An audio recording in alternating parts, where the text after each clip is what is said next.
L'actualité de la gastronomie, comme on le fait régulièrement avec Karine Tessandier. Et oui, il y a tout dans Télématin, y compris ça. En ce moment, sur vos états, des fruits, des légumes et des fruits en particulier. La pomme, très bien. La pomme corps de service. C'est Karine et elle vous explique ce matin ce que l'on peut faire avec ces pommes-là. Lesquelles pommes au couteau ou alors pommes cuites. Bonjour Karine. Allez, revue de détail. Allons-y. Bonjour William, effectivement, si vous sortez aujourd'hui faire votre marché, vous trouverez bon nombre de variétés de pommes de saison. Vous trouverez par exemple de la tentation, vous trouverez de la rubinette, vous trouverez de la chanteclair. Ici, on a de la Grandlieu ou encore de la Calville. Oui, alors celle-là, je ne la connais pas très bien. Je sais pas, moi, nous, la Golden, ça nous paraît plus facile, non? Vous ne l'avez pas citée, pourquoi? Oui. C'est vrai, je n'ai pas cité la Golden, bien qu'elle soit présente sur les étals, tout comme la Granny Smith. En fait, si vous voulez, ce n'est pas ce qui se vend le plus ici à Rungis. La Golden et la Granny Smith, avant, se vendaient bien parce qu'on avait 5 variétés de pommes. Donc forcément, on les connaissait bien et elles étaient bien vendues. Aujourd'hui, on en a plus d'une vingtaine et les nouvelles variétés qui apparaissent poussent petit à petit les variétés comme la Golden et la Granny Smith vers la sortie. C'est pourquoi aujourd'hui, j'ai voulu faire le point à Rungis. Très bien. Comment s'y retrouver avec les nouvelles pommes qu'on ne connaît pas? Je ne sais pas, moi, ce sont des pommes pour faire quoi? C'est cuit ou pas cuit? Ou faire cuire, j'entends bien. Alors justement, on va faire le point et on va commencer par les pommes cuites, par les compotes. Alors les compotes, il nous faut pour les compotes une pomme qui fonde bien, qui soit ni trop acide ni trop sucrée. Donc je vous conseille la rubinette. La rubinette, elle est ici, vous voyez cette belle couleur. Elle remplace d'ailleurs la belle de Boskop, pour répondre à ce que je vous disais il y a un instant. Elle n'est pas trop sucrée, elle n'est pas trop acide, elle est bien goûteuse. Pour les compotes, c'est bien.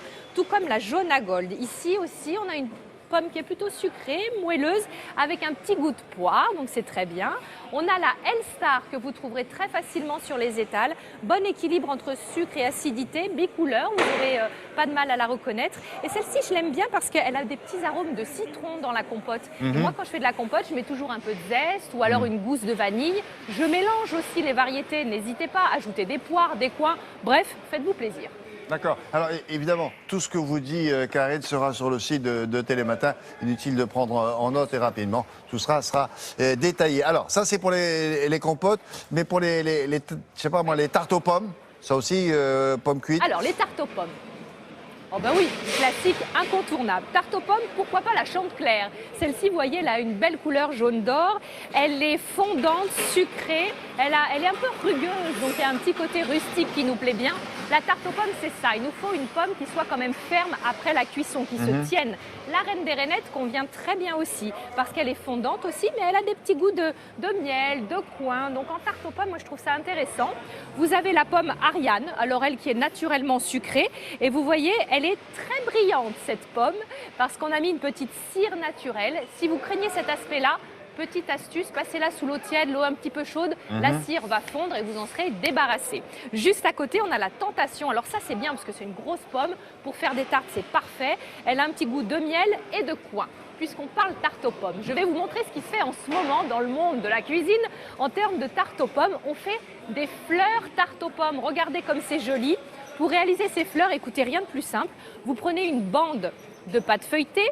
Vous allez sur la bande disposer un peu de confiture. Alors là, moi, j'ai mélangé de la confiture un peu d'orange et de myrtille. Et ensuite, vous allez disposer des pommes très finement tranchées. Donc, j'ai pris ma mandoline, vous voyez.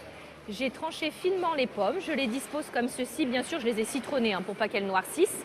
Je vais ensuite refermer ma petite bande de pâte feuilletée. J'appuie bien. Et alors là, regardez bien, tournicotis, tournicota. Je vais rouler ma pâte feuilletée et je vais obtenir une très jolie fleur.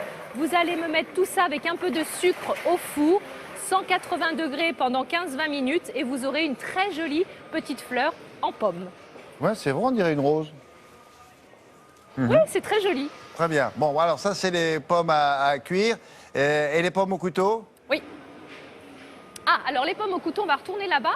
On va aller vers la pomme rose. Elle est très jolie. Celle-ci, c'est la Pink Lady. Elle est parfumée, elle est juteuse. On a aussi la Fuji. Alors oui, la Fuji vraiment au couteau parce qu'une fois cuite, elle perd ses arômes de sucré. Elle est moins ferme, donc c'est pas terrible. Pour vous y retrouver, William, j'ai envie de vous dire que toutes les pommes rouges, globalement, sont bonnes à être mangées au couteau. Voilà, ça c'est une information simple.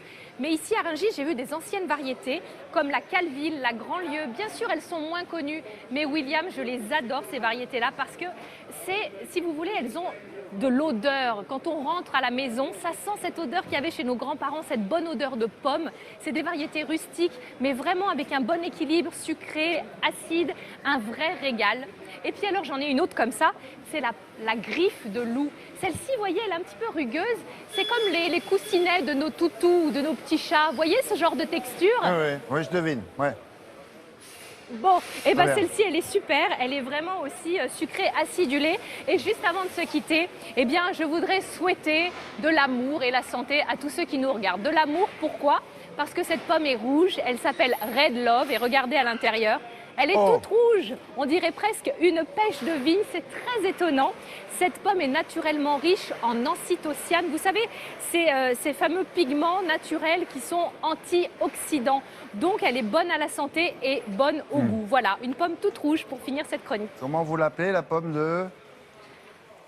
La Red Love, R-E-D, plus loin Love, Red, l'amour pas la rouge, quoi. reine. Comment vous dire? Red Love. Ah non, Red, Ah oui, d'accord. la couleur. Oui, Red, la In couleur. English, Rouge, quoi. in the Yes. text. Yes. Yes, Allez, of course. merci beaucoup, ma petite Allez, pom-pom. bye bye. À bientôt.